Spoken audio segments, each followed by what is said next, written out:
So I love Christmas music, but I think it's one of those things that I don't know if I like it because they're good songs, good melodies, or is it more just nostalgic and positive associations? It's like that Basquiat quote. It's art decorates space and music decorates time.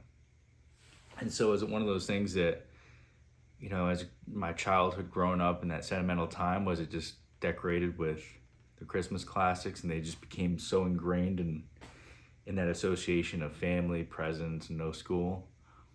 Are they really just great melodies? I think it's a little bit of both. And what I love about Christmas melodies is that the ones that last are the ones that are actually really simple. They're just very simple melodies. They're just infectiously singable. You don't need all these complex notes and wild timing. A lot of these melodies are really, really simple to learn. And when you have simple melodies, it makes it easy to sing. And then when it's easy to sing, more people sing it, and it kind of feeds that whole loop. So this time of year, like that Basquiat quote, trying to decorate time, I often have on Christmas music just to decorate the time for my family and for myself. I enjoy it. And I found that instrumental music works really well because it can kind of float in and out of the background. When you have a vocalist, it can kind of be a little distracting. And if you're talking to somebody else or trying to pay attention to your kids, it can get a little tough. A sidebar is that probably my favorite instrumental album is Ramsey Lewis Trio. You should check it out. It's got some great funky jazz, Christmas music. So I had on this mix of piano Christmas covers, and the song came on, and I immediately recognized. I was like, "Oh, what song is this?" It felt like an old classic, but I couldn't quite place it. It wasn't like it was Silent Night or Jingle Bells or any of those really old classics. And finally, then I did recognize it, and it was the Home Alone theme by John Williams, and it really hit me how, in the mix of everything, that song is almost timeless. A lot of those old Christmas songs were written 50, 100 years ago, even more. We don't really have a lot of new modern Christmas songs, but I feel like that's might be the best modern Christmas song we have. And I don't know if I like it because I was born in 1982, and that movie came out when I was Kevin's age, so it hit on a lot of levels. But I also think everybody loves that movie. It's a classic. So the version I listened to was by this guy named Rod Bladworth. I had to check to make sure he wasn't just an AI artist. But yeah, he's a real person. He plays this great jazz cover of it on the piano, kind of jams out a little bit. It's good, you should check it out. But the original was John Williams. He did the score to the Home Alone film. And John Williams is easily the greatest soundtrack composer of all time. He's done so many phenomenal movies, Jaws. He did the Home Alone, Jurassic Park, Superman, Indiana Jones. Even the Olympic fanfare is John Williams. But I feel like what makes John Williams great isn't necessarily that he's the breadth of his work, that he's done so much. I think it's more the impact of his work. A lot of those movies aren't quite as special without his music. I recently rewatched E.T. with my kids, and I realized, that scene where they're riding their bikes, it's kind of the climax of the film, and they end up flying away. I feel like without John Williams' score, that scene's just good. But he really his score takes that whole scene and that whole movie to a whole new level, and I feel like all of his scores do that. But anyway, so I was listening to that somewhere in my memory, and I just kept playing it over and over again. I couldn't get that melody out of my head. It was so good. So I had to sit down and learn it, and it's kind of this season's Christmas obsession. So let me show you that song. So it's in D major. There's a lot of harmony stuff going on, but I'm just going to show you the melody. And when I call out numbers, I'm going to be calling them in reference to the key of D. So they'll be the intervals of D major. So the main part of the song is this beautiful motif where he starts on the 5th here, and he goes to the 3rd of D. Then he goes to the root, and then to the 5th. And that's kind of his call of that part of the motif. He has a couple different responses that he does, but that's the main heart of the song. And just that there, that's what I heard when I was listening to it. It just feels timeless. So simple, but so powerful too. So there's really 3 different call and responses with that motif, and then he's got this really cool bridge. So the first call and response is you start with that motif,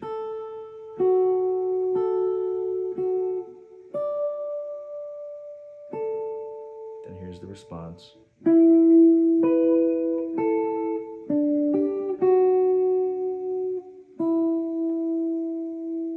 So he's starting on that E note, then he goes to the B and A. And then the next 3 notes are a little quick. Then he ends on that E note again. So that's the call and response number 1.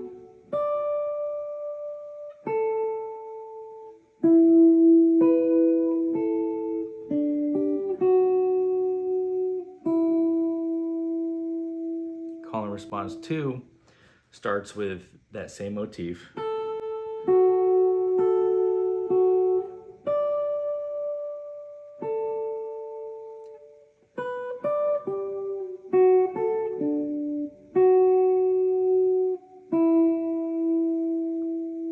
So that one's a little weird. So it starts on this B note here.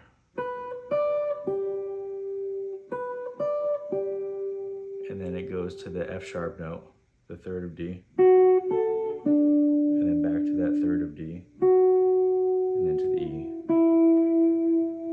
So it's a little weird coming out of that, but you tell it really adds a different flavor to the whole song.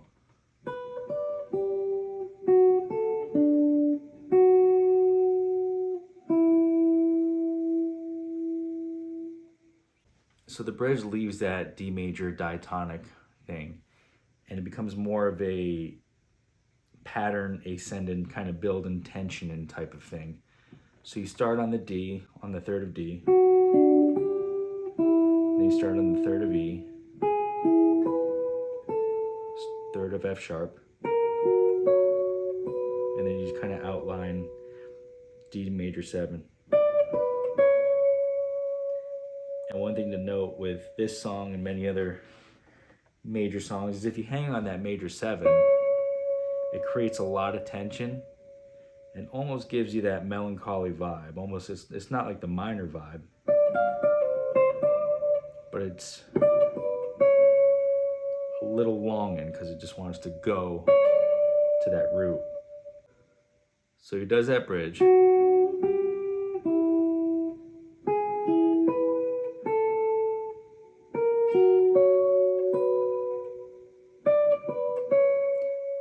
And then he goes back to that first call and response.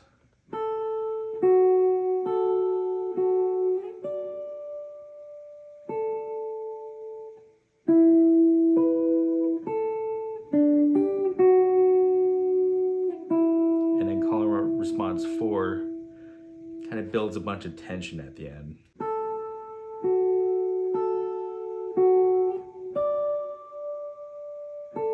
And then it builds a bunch of tension.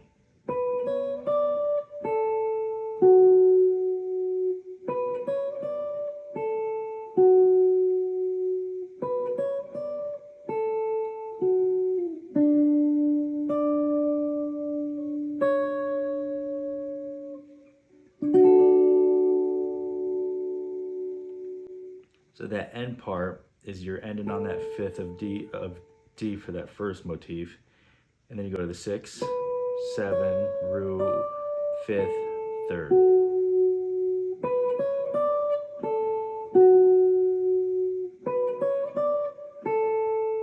And then you hit D. octave. And then here's that seventh again, that major seventh, that long note that gives you that melancholy, builds a bunch of tension, and pushes you back to the resolve. The other way to end it is like this, where you start on the 6 of D, the B note.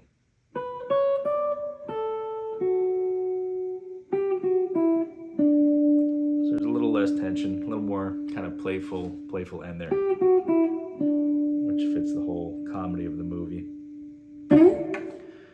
One thing about playing is if you can keep both fingers down or keep the note above ringing, it might give you more of a full shimmier type of effect. You know, because you could play that first part in one string. But if you play it here, it lets you keep both notes going. That sounds a lot different. So same thing here. And then here I can keep that E note.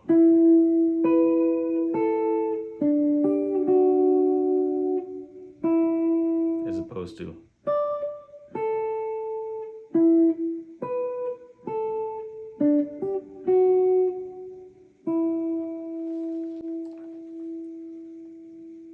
So it just shows you how the length of a note can make almost a bigger difference than which note it is. Gives you a lot more kind of harmonic stuff going on.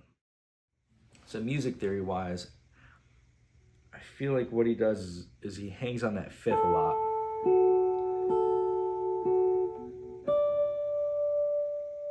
Which kind of creates a little bit of tension. You know, it's not so much uncomfortable tension that it's an unpleasant melody. You know, it's still very pleasing on your ears. But that fifth kind of leaves that little bit of unresolved almost kind of feeling to it, which is similar since Kevin's very unresolved being home alone with two people breaking in. And then he finishes a lot of those responses on that E note, which is also not home. You know, he's home alone, his family's not there yet. They're not all together. Then this part's kind of playful because it's common.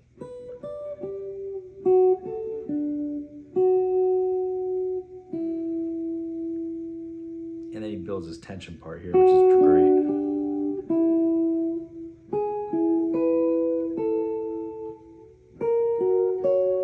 Just tension building. And then he almost resolves it. But he goes to that seventh, which is such a beautiful note. And then he goes back to the little bit of tension before the full resolve. And again, you've already heard this one. So things are always better when you hear them multiple times.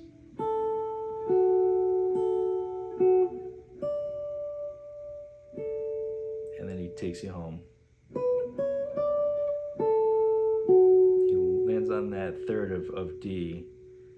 And then he does this kind of playful walk down. And you're finally home, the family's together. You know, it was heartwarming comedy. I feel like the beautiful thing about Christmas music is that it's uplifting and heartwarming, but then at the same time, it's sentimental and melancholy.